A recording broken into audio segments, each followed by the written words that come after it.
Hello, good evening. Welcome to tonight's edition of Resistance TV. This evening I'm speaking to the Shell 7. These are 7 national heroes, actually, who have members of the Extinction Rebellion and have been taking on Shell and were in court last week. 6 of them actually were, 6 of the activists were acquitted in a landmark verdict at Southwark Crown Court on Friday. The jury delivered its not guilty verdict for each defendant, despite the judge ruling that 5 of the 6 had no defence under the law.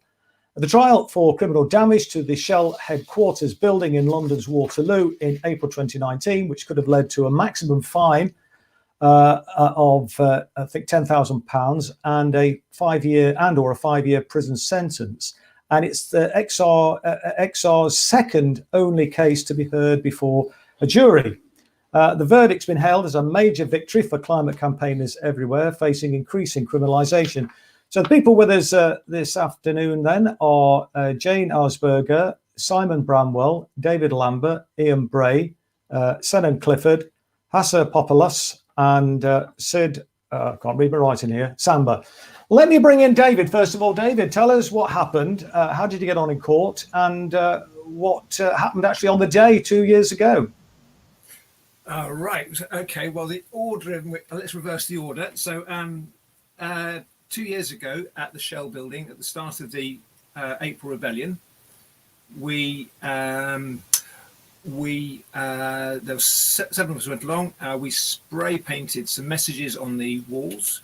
We glued on and broke some windows to the entrance doors, and a couple of us clambered up onto the canopy over the entrance and put up a banner about ecocide and spread some more fake oil down the walls and spray painted some more messages about Shell.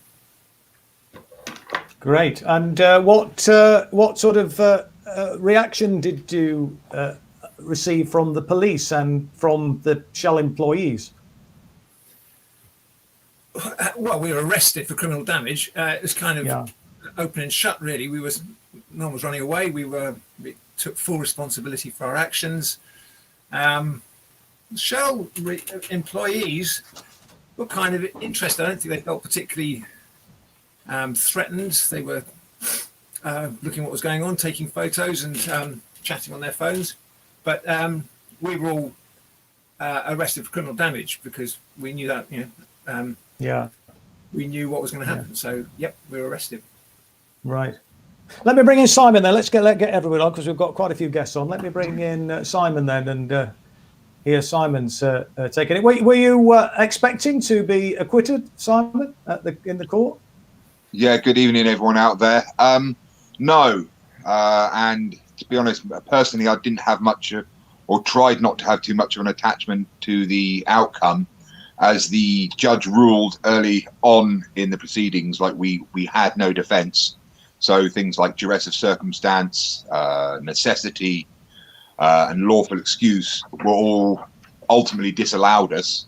And in that respect, in respect to the law itself, we couldn't be acquitted, so to speak. But thankfully, the jury listened to the truth of what we were trying to tell them. And yeah, the verdict was returned not guilty. Which was, and still is landing a little bit there, Chris. Yeah, indeed. It was an incredible outcome, really, and it's interesting to see that the jury were obviously convinced. I mean, I think the argument is being won, and well, perhaps is already won in terms of public opinion in relation to the climate crisis that we're facing. It's just a question of getting the political class and the corporations to recognise the scale of the challenge facing us. And again, I think it's a massive win in that respect for the truth more than anything else, Chris.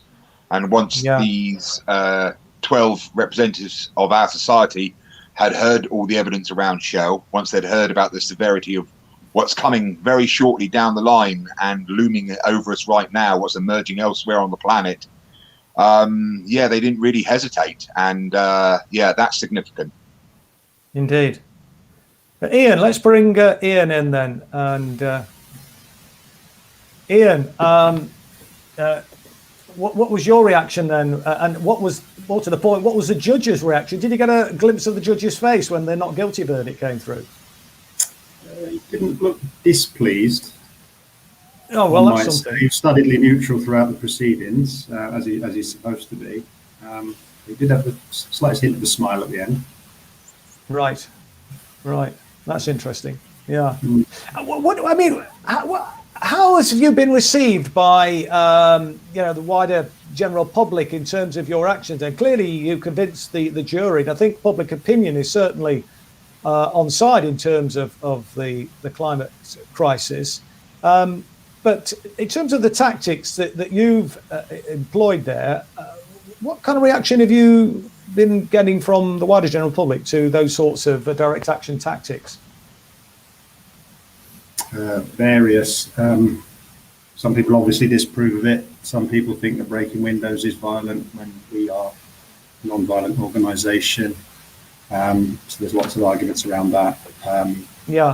My position would be that it's a measured and proportional response to the emergency we face, given the failures of the tactics. Sure. Well, it's interesting that we're seeing this in a number of cases now. Campaigners against the arms trade who've committed damage to weapons of war have actually been acquitted because they are, preventing their crime is to prevent a greater crime. And it's interesting that the government has recently passed legislation which gives the security services and the police the right to commit criminal conduct in order to prevent crime, and a range of other very worrying aspects as well, one of which I think potentially could be used against activists like yourself. Let me bring Jane in then and hear Jane's thoughts about the action and your reaction to the acquittal. Hi, sorry, I just had to unmute. Yeah, my reaction to the acquittal. I wasn't looking at the judge. I was just had my eyes focused on the jury and just looking at them, wanting to give them my attention and to show how grateful I felt towards them for, doing what they'd done, which was to take a step forward, to actually step away from where we'd been stuck for so long. And obviously we'd spent all this time encouraging them and giving them information, and and it was painful to give that information, both for us and for them listening, because it's a tough ride listening to that stuff. The lobbying that's been going on for so many years, it's shocking, and we're used to hearing about it. I mean, some of us are able to sort of take on that, that the tobacco industry went through the same process, and that they lobbied in order to sell their wares, if you like. And even though everyone knew that smoking kills and is really bad for lung cancer, so just sort of delivering that and that kind of stuff in court was painful for us, because we're looking at them, we're looking at their faces, we're trying to sense how they feel, and they're looking at us trying to sense how we feel. And I think that's it, really. It's because of that situation where you're human beings inside a room, you've got nothing else to do but to focus on each other. It's a really human experience, and that's why we were acquitted, because we tried to show our humility as much as we could, as well as deliver the facts, but it was the humility that makes a difference. And I've come home and my neighbours aren't talking to me.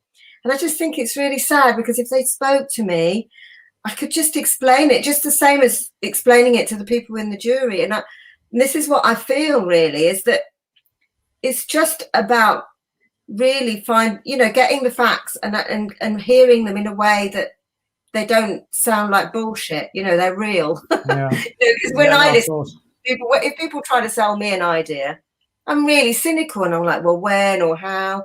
We've been over this, and it's been 2 years of going through all the facts and figures and looking at history, so we can deliver it well, but we're also totally in our hearts when we're doing it. And I think that's the key, really. You can talk away, but indeed. your heart. Absolutely. I mean, you're on the front line, and you know, we've had lots of talking, and frankly, I'm not sure that other environmental groups have had as big a cut through as you've had in such a short space of time. And it's interesting that you know, some of the difficult topics that they you know, the environmental groups don't seem to address.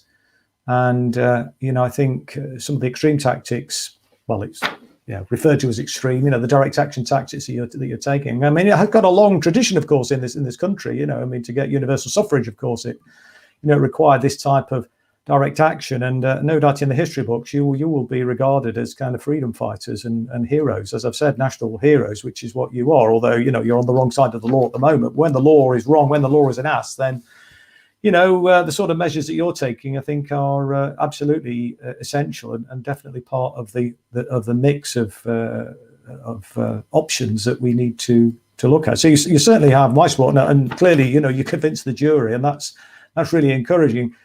Are you optimistic about the future, though? I mean, what's kind of response are you getting from the politicians? You know, the people that are, you know, kind of making the laws and the sort of decisions relating to environmental impacts. Jane. Is that a question for me? Yes, Jane, yeah. It's a process, isn't it? Let's face it. So when you're making something, it can look like you're never going to get there. It's a bit like giving birth, isn't it? It's like, oh my God, you know, I'm never going to do this. I actually just want to die. It hurts too much. Just fuck off, everyone. And then suddenly it comes together. And I really believe that could be, and I'm hoping that it will be the process for us. Because basically, you know, we're not going to wait 50 years like, you know, we're not going to wait. We can't wait. We can't wait 50 years. We haven't got the time, have we? I mean, it's an emergency, isn't it? They waited 100 years. We just can't be doing that. So we just got to do this. We've got to do it this way. And that, you know, I don't know if we're going to be remembered. I mean, you know, there's people who are being killed now in South America all the time. You know, they've been on the front line much longer than us and have so many more risks than we do. To, you know, we're really lucky to live in this country where we can glue on and break stuff and still, you know, be in one piece at the end of the day. You know, not only that, but they give you dinner and a nice cup of tea. You know, it's so I don't know. I don't see myself as a hero so much as just like we're just really taking advantage of the fact that we're privileged, we're white, we're going for it. Really, we're going to, you know, what other choice do we have? You know, once you know where you're going, you just got to full throttle, haven't you? I mean, that's how I feel. Let's bring in Senan then and get Senan's thoughts and views in relation to, you know, what's happened and what, you know, what's your take on the future? Are you optimistic about where we're going? Yes and no. Yes and no. I'm not optimistic at all about climate change. I think we've got a grim future ahead of us. You know, we are in climate change, and the scientists are telling us it's going to be terrible, and it's going to be terrible pretty soon. So I find that really scary, to be honest. I'm actually, you know, terrified of it, and I have sleepless nights worrying about my kids and my grandkids. Yes. You know? But on the other hand, you know, things are changing all the time, so we don't know what it's actually going to be like. And it's amazing, like in lockdown, how something terrible brought out the best in people. And our culture and our humanity is changing all the time. And I know that we're heading into something new. And all the time I'm seeing sort of awesome examples of how people are changing and how we're learning new stuff. And, you know, this is the age of Aquarius. We are heading into something new. There's all sorts of different understandings and ways of experiencing stuff and ways of working together that we're just beginning to get into now. So in that sense, I'm really optimistic. I think we can be so much better than what we have been. This myth that we're told that all the progress that we've had for the last 2,000 years or whatever long has all been good. I think that's bollocks. I think a lot of it has been dehumanizing, has separated people from themselves and from each other. And And I think a lot of people are really lonely and stressed, and I don't think we're doing that well. No. I don't think our society is doing well in the fact that just to stay afloat, we've got to trash our home. And we know that in our hearts. We know that. And that's Is technology the solution then, the future? No. How do we solve this climate I challenge? used to take kids out on expeditions in the countryside, and rule number one is when you're lost, you've got to stop. You can't get yourself out of a problem if you carry on walking. If you carry on digging, you can't get yourself out of a hole. You've just got to admit that you're lost. Yeah. If you carry on trying to technology us out of this problem, we're just digging ourselves in more, and it's because we're not actually accepting that we're lost. And until we accept that we're lost, until we accept that we're in the shit. And let me bring in Hassa then. Absolutely. Is Hassa there? Have we got Hassa on? Papalos? No. Hiya.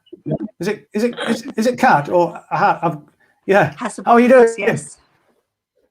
Yes, good. Sorry, it's Kat. Yeah, sorry. I'm getting. Yeah, sorry, it's my fault. I've got writing the name down incorrectly. But so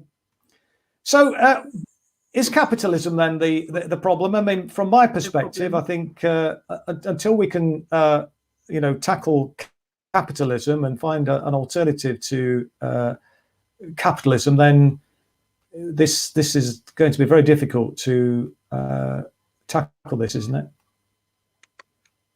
Kat, can you hear us? It is. I mean, we're in a really difficult position, aren't we? Yes, I can hear you. Can you hear me? I can. Yes, you did. I'm just wondering what's your take? Is capitalism the problem? So what's the way forward then? Is that we're not hearing you? That unchecked capitalism. Can you not hear me? Yes, we can. Yeah. I think it's fine. I think you were just gathering your thoughts as you was. Oh, right. No. Well, unchecked capitalism, I think is the issue. And where we have companies like the likes of Shell, who can go on destroying ecosystems and our natural world unchecked. That's a big problem for where we are today, and we need that to stop and to change. For far too long now, we've been putting money above everything and anything else, including life on this planet, and that's really where capitalism runs into a huge problem. Absolutely. Sid, the last one of the seven, the magnificent seven. Is Sid? Hang on, Sid's not come up on the screen. Have we lost Sid? It looks like we haven't got Sid. Let me go back to David then. And I mean, it's interesting. I think that the number of sort of celebrities that are getting in on this and raising consciousness, people like David Attenborough, I think have done a really useful role, I think, in raising consciousness. But there is a concern, isn't there, that there's a billionaire class or sort of colonizing the green movement. How do we? Do you see that as a problem? And if you do, how do we guard against that? What do we do about that? Well, there's always going to be a problem with people taking advantage of disasters. I mean, Naomi Klein wrote the book, didn't she? Disaster. We know that disaster capitalism it's that where there's a crisis, there's money to be made, and whether it's in a war zone or in climate breakdown, there are people thinking they can carry on making money and somehow be okay, and somehow escape with it. And you can see what's happened in microcosm with COVID. I mean, the inequality around the globe in terms of dealing with this is shocking. And it's a cliche that no one's safe until everyone's safe, but that's not how the decision makers are dealing with the truth.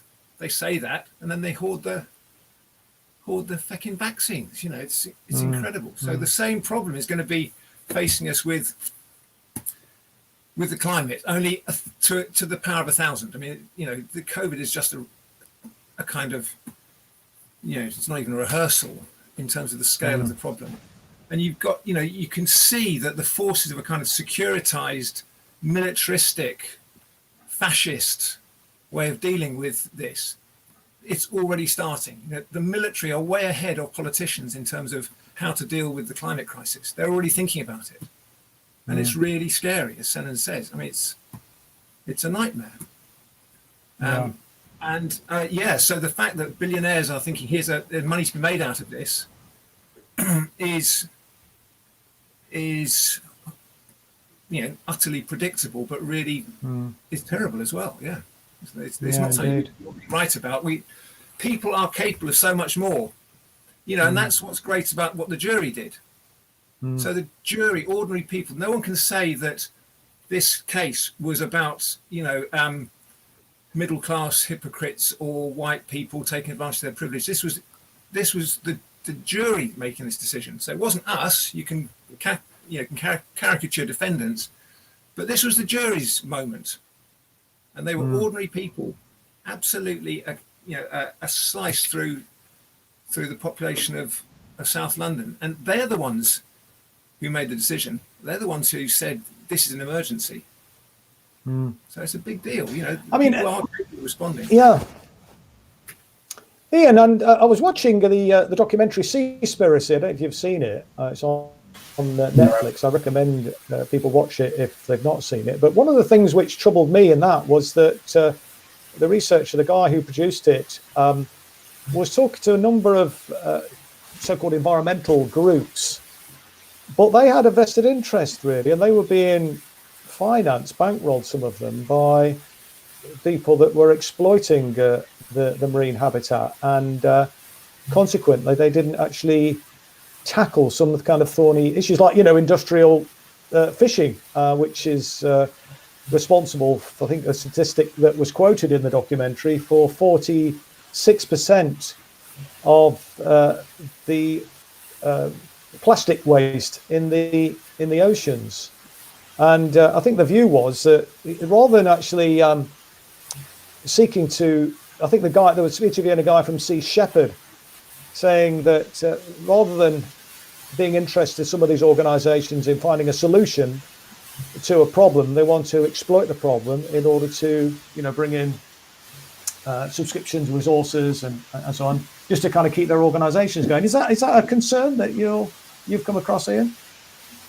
Well, it is, and I hadn't watched the film because I gave up eating seafood several years ago when I found out how bad industrial fishing was, and there seems to be no need to research that any further for me. I think one of the key things is that a lot of people in the world now can, what they say, better able to contemplate the end of the world than they are a reduction in their own living standards.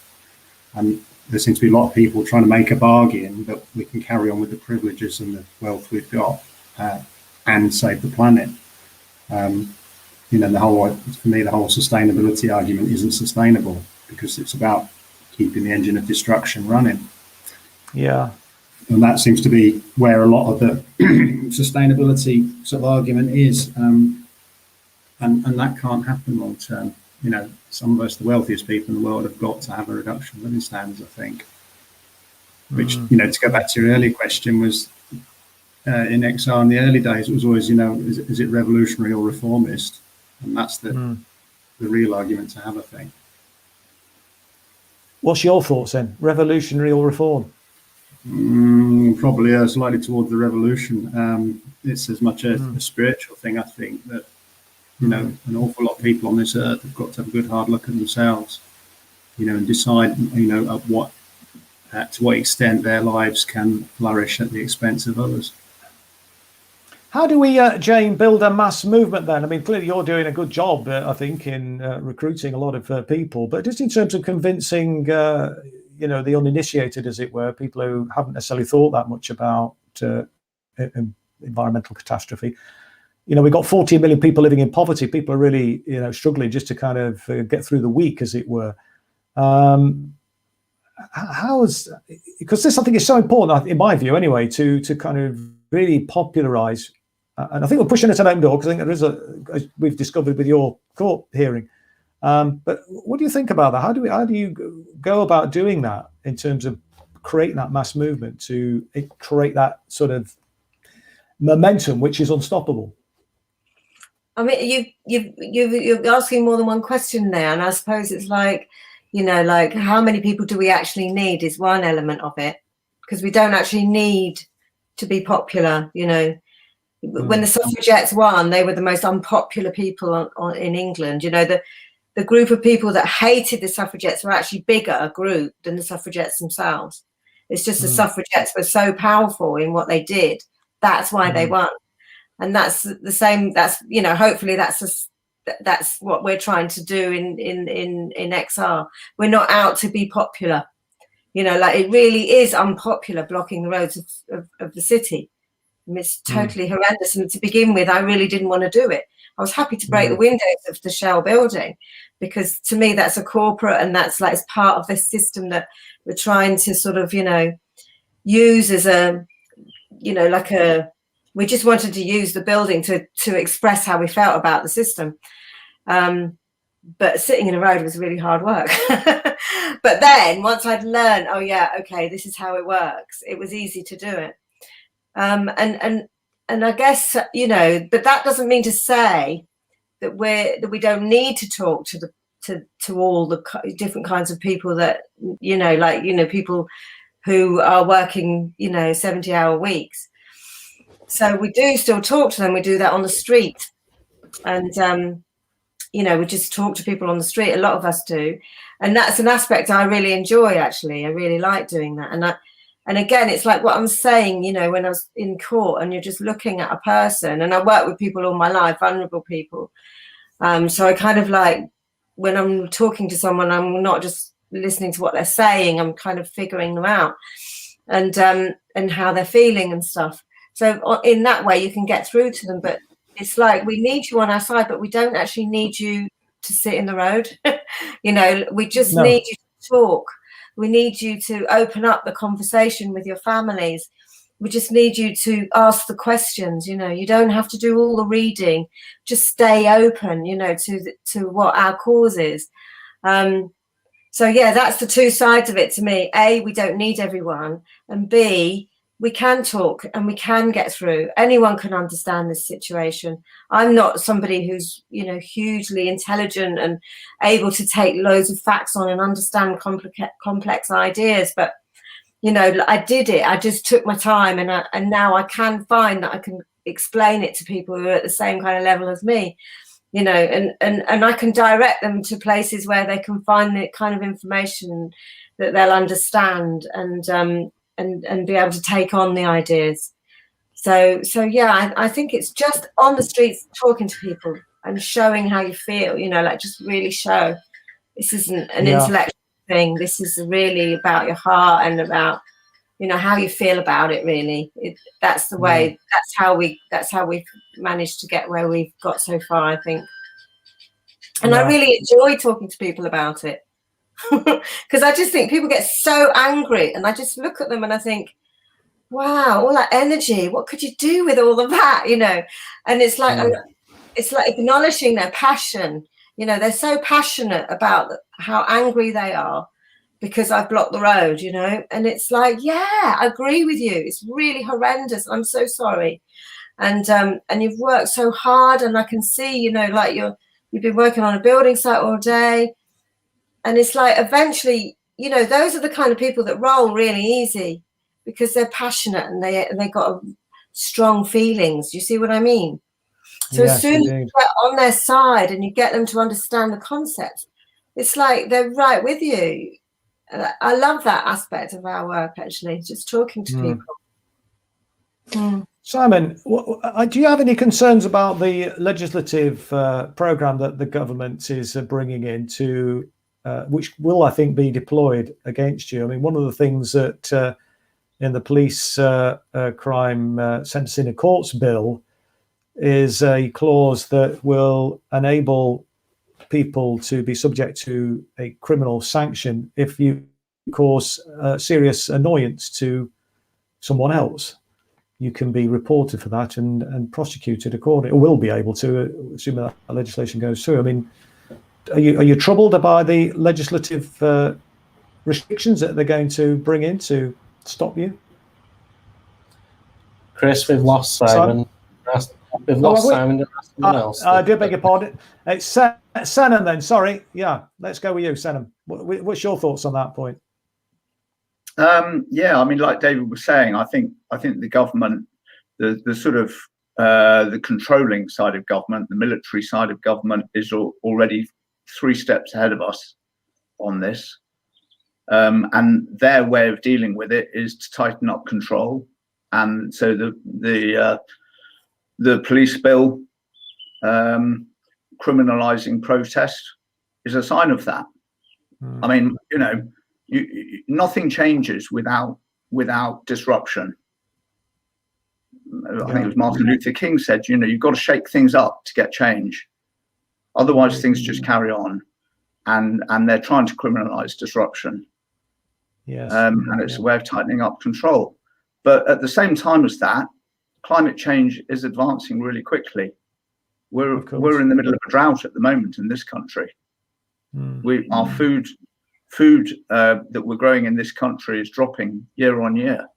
Our soil fertility is dropping drastically year on year. You know, it's unavoidable. Climate change and the effects of biodiversity are going to become more and more evident. Young people are learning about this in school, and they're being taught this is an emergency, and then they're looking out of school and seeing nothing's happening. So all those pressures are rising. You know, it's quite a dilemma. It's as a powder keg that is building up pressure in the public, and at the same time, because no one's talking about it and no one's dealing with it, government aren't dealing with it at all properly. They're just trying to clamp down on it. That's just increasing the pressure, and it's really dangerous. It's so irresponsible what they're doing. They are fucking with our lives. Well, they are, and of course the corporate classes as well. I mean, you know, and the government tend to be a servant of the corporate world rather than the wider general public. And that I have a concern about our representative democracy in this country and really everywhere, frankly, well, vast majority anyway. Certainly, this both sides of the Atlantic, where you've got major political parties are essentially corporate parties who are representing the interests of corporate capitalism. And if they were representing the interests of everybody else, we wouldn't have the social problems that we've got, and we'd be a lot further forward, I think, in addressing this looming climate catastrophe. So, what's the next steps then? I mean, education. What next? Yeah, I mean, for XR. I mean, what's your next steps in terms of is education? Is that it, or more direct? I assume they've been. The reason we got acquitted in court. The reason. Sorry, am I talking over? No. The reason, you know, I think part of the reason we got acquitted in court was because we told the truth. We told the jury what climate change is and what's going on in our government failing to do anything, and they just went like, "Well, add 1 and 1 together. The answer is obviously this isn't right." But the media keep us, you know, confused. They don't put out the truth there. Big oil has spent billions lying about climate change to confuse people. A lot of people, you know, we have no idea what trouble, what an awful situation we're actually in now. No, of course. And the corporate world have a lot of resources at their disposal, and that they're deployed to, as you say, you know, manipulate opinion. And but they're losing the battle, I think, as far as public opinion is concerned. Anyway, I think they're not actually, you know, convincing people that you know they're doing what they're doing is acceptable. But it's translating that into action that is the challenge. And I think what obviously XR is doing is really bringing a sharp attention to it. You're doing activities which forces the corporate media, because the media doesn't really serve the public either, but it's forcing them to cover what you are doing and forcing attention on this crucially important issue. But Kat, I mean, what are your thoughts about what next then in terms of? I mean, obviously education is important, but you know, how is that achieved, and how do we then translate that into action by the policymakers and by the corporate sector?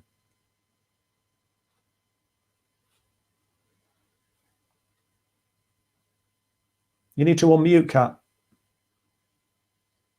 You're muted, I think. Yes, that will probably we can help, hear you now. Yes, it would. You can hear me now, good. Yes, yeah. Well, there's the climate bill that's getting more and more attention at the moment, and I'd really like to see that being discussed more in Parliament and see where that takes us. I mean, for XR, I don't know. I think all of our opinions are probably different on that one. My own personal stance right now is that we need to go for resilience and adaptation in adapting to our times and how we basically help our children survive this crisis and where we're at. And that to me looks like, you know, being on a piece of land for my family and growing our vegetables and living off a piece of land. But yes, I appreciate that's going to be very different for all of us. Indeed. I mean, one of the things I'm passionate about, of course, education, as you can see, one of my yes, indeed. I was just going to say, one of the things I'm passionate about, Kat, is animal rights. And I mean, the livestock industry, of course, is a major contributor to climate change, and indeed is a significant factor in the extreme flooding events that we've been experiencing, because of the uplands are almost universally deforested now. And there is a you know, there's been a big increase in the number of people going vegan. I went vegan in 1976, but does more need to be done in that regard? I noticed even actually the government in their recent announcement were talking about that thorny topic, because it does create a lot of heat when the issue about diet is raised. But even they were talking about people are going to have to look at reducing their meat and dairy consumption. Do you think there's more that could be done there? Is that an area that XR might engage in? Because I mean, there's a lot of people going vegan anyway now. I mean, you can see that with the supermarkets. They're kind of catering in a way which certainly weren't 20 or 30 years ago. What do you think, Kat? Well, I mean, much like unchecked capitalism, you know, much like unchecked capitalism, when you have mass production of anything is an issue.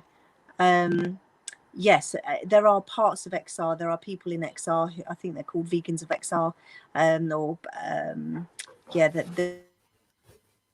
there's various different groups within Extinction Rebellion who are very concerned about the animal issues. I mean, for me, I think that if we're living more local lifestyles, I think that's far more sustainable. The problem where we are now is that things aren't sustainable.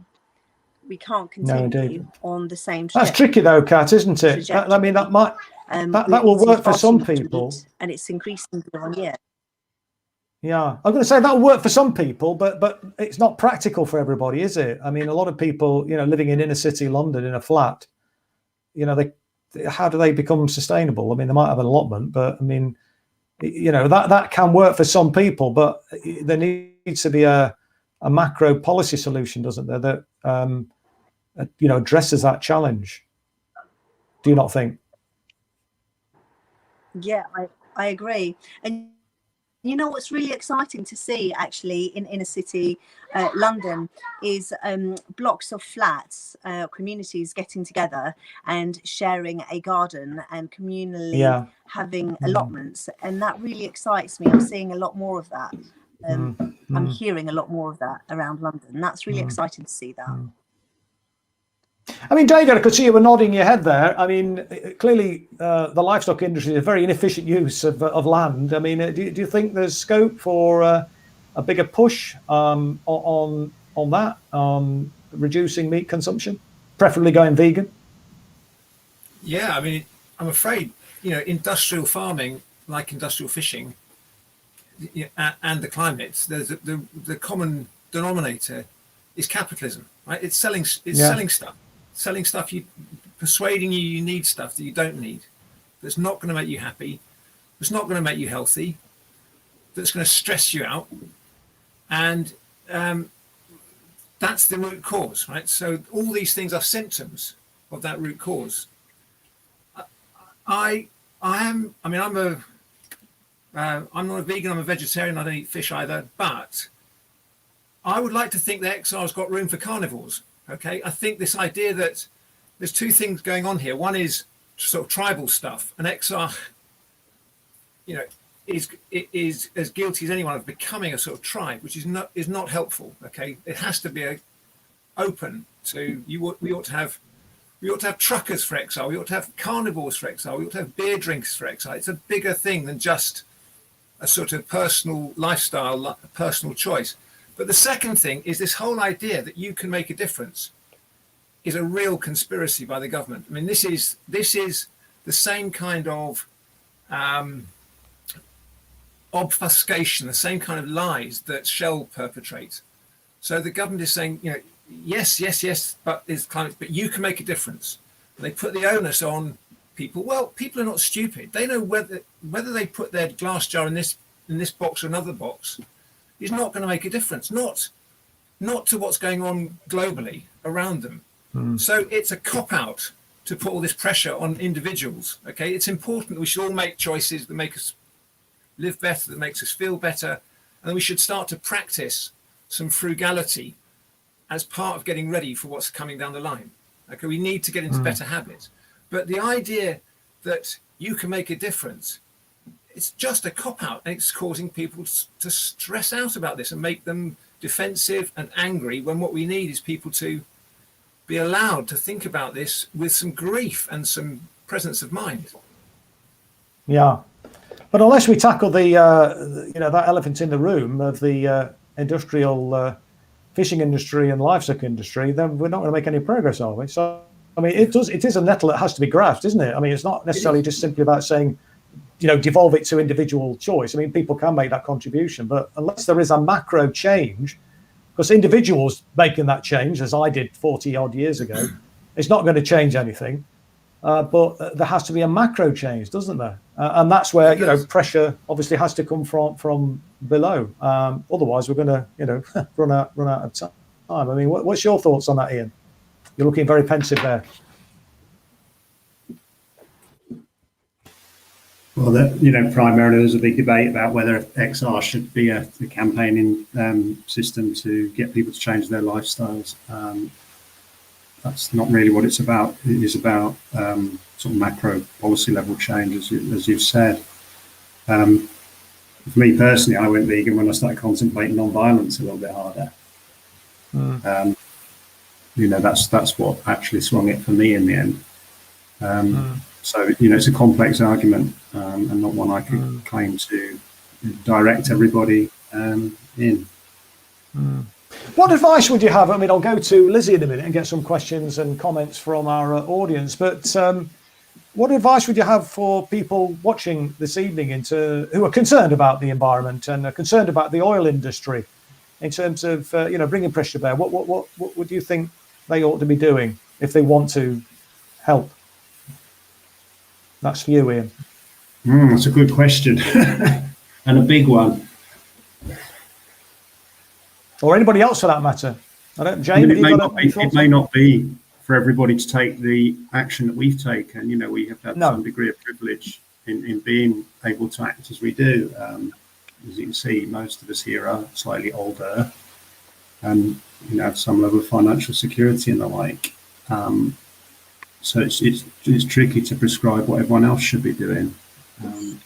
But if they start thinking about it, yeah, I wasn't necessarily saying what they should be doing. It's what I'm thinking. If people are watching who would like to get involved, I mean, what sort of things could they be doing, and what would you recommend? If I'm not sort of saying we should dragoon people, I can see. Shannon, what would you think, mate? Go on. Find out about climate change, because I mean, XR isn't about lifestyle choices. It's about finding out the truth and then acting as if it's real. Yeah. And people need to find out the truth about climate change for themselves and talk to each other. Because I think if people know how serious the trouble we're in, they'll take to the streets. Yeah. Because that is the only option. That is how serious it is. This is do or die now.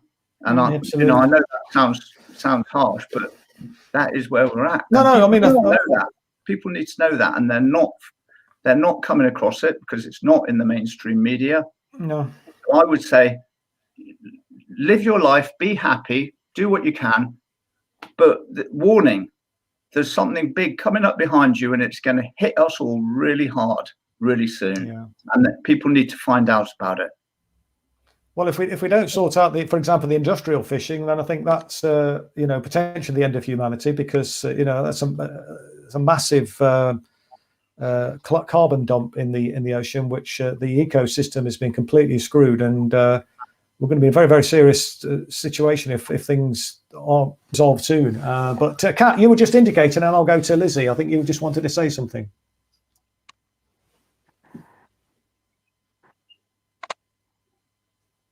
Yes, I was going to say, I echo what Senan just said, and I would also invite people to check out the Stop Ecocide, Change the Law campaign, and take a look at that and become an earth protector.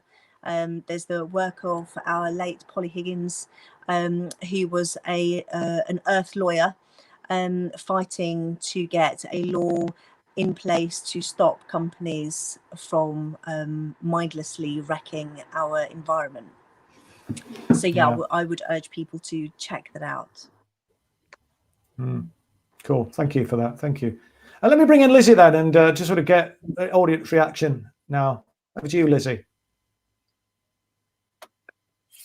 Sorry. Hello, everybody. Right, we have lots of questions and we have lots of suggestions, and a lot of people agreeing with everything that you've been saying. First of all, Clive Lewis, the MP, wrote a statement in support of your actions. Senan, did you use it? Yes, I did. Yeah, the judge blocks me from being able to submit the statement in full, but I was able to quote bits from it, and basically the message was that Clive was saying, I'm sure he'll agree with it, that our government is not functioning. As Chris said, representative democracy is, it is not what we've got. We've got money buys power. We've got a democracy where people are entitled to vote, but they don't know any of the facts, and they get one vote every 5 years for what? For there's no choice there. So Clive's lovely statement was saying, it's about wake up time, and ultimately it's going to be down to the people. That's proper democracy, people's assemblies, and a jury is a lovely form of democracy. Yes, as we found. And Tom Jarman said the judge said that there was no defence in law. So did no one exercise the Earth Protector's defence, the one that Polly Higgins was instrumental in establishing? Or if it was argued, does it not work? Shall we go to Jane, please, for an answer to that? I'm probably the only one that didn't use it, actually. I mean, I'm not to answer it. I would have used it. we were having such trouble getting it through as a piece of evidence because the judge was saying, well, it's not actually law, and the other guys were arguing for why it was, and in the end I just didn't use it, but I think nearly everybody else used it, and I think it had an effect on the jury, and it is a piece of evidence and it is a piece of law, but it's just in terms of his level of what he thinks law is, it wasn't acceptable. I can't remember the other bit of the question. Lizzie, what else did you say to me? If it was argued, does it not work? Which I think you've answered. Right. It does work on the jurors, but sometimes the judge tends to dismiss it. It's like everything. We have to use it and use it and use it, and then it will become something that is, recognised. It's like everything. I wanted to say something about growing food earlier. It's like we think it's like this massive problem, and I agree with you, Chris. There's thousands of people living in tower blocks, and how on earth are we going to feed everyone?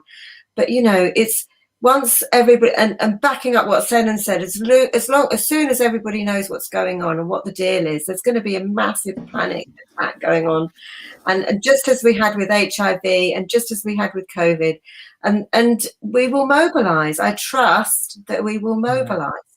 There are ways of growing vegetables the dreaded plastic, but we can grow. We can. It's just about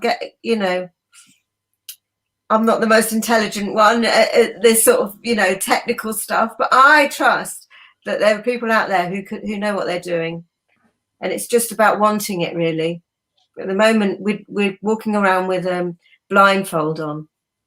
As soon as people understand what the deal is, then we'll reinvent it. Yeah. Kat, we have a question for you. Can you tell us about your day in court yesterday? Because of course all the others all charges were rescinded, but you had to plead guilty because of your childcare issues. So how did you fare yesterday?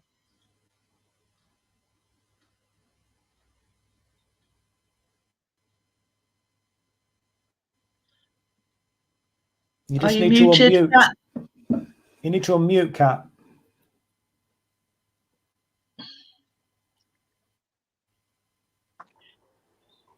Yeah, we got you now. No, hang on. You've muted yourself again. That's it. We can hear you now. Okay, there we go. Sorry, I do that every time, don't I? Yeah, so I had to plead guilty because I couldn't afford to do a 2-week trial. I have a 1-year-old who's very much dependent on being breastfed whenever he wants. And so yesterday, despite the judge and the court's hearing that was my position last time at the beginning of the trial 2 weeks ago, I turned up at the court yesterday and there's not even a chair for me to sit down to feed my baby. So my choice was either to sit down in the corridor floor and feed him, or a toilet seat, which neither seemed quite appealing. So that was basically my part of my speech to the judge, which was to say it was very disappointing in a 21st century court that there's no provisions made for mothers and babies, and that I wasn't accommodated. The judge could have found ways in accommodating me through the 2-week trial, but yeah, that hadn't happened. And I gave what I hope was a moving speech for the judge, just highlighting what it felt as a mother to take this action and why I did what I did.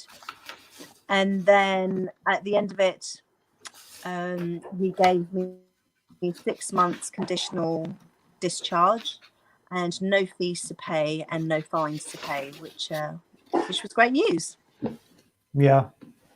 Thank you very much.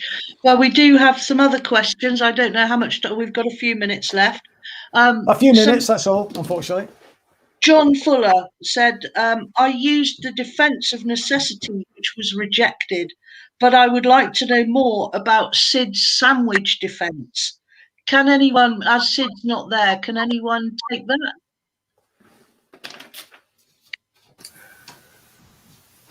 Does anyone know about it, David? I don't know about sandwich defence. I think that must be referring to the idea that Shell would have given consent. So one of the, I think under, what is it, section 5.2, there is one of the legal defences that can be used against a charge of criminal damage is that the owner of the building or the property would have consented. So Sid set off to say that he believes Shell would have given consent. So the prosecution, the CPS, were kind of incredulous. Seriously? And Sid absolutely nailed it. What he did was to say Shell is an entity. So when they said, did you get consent from the building manager or from the CEO of Shell?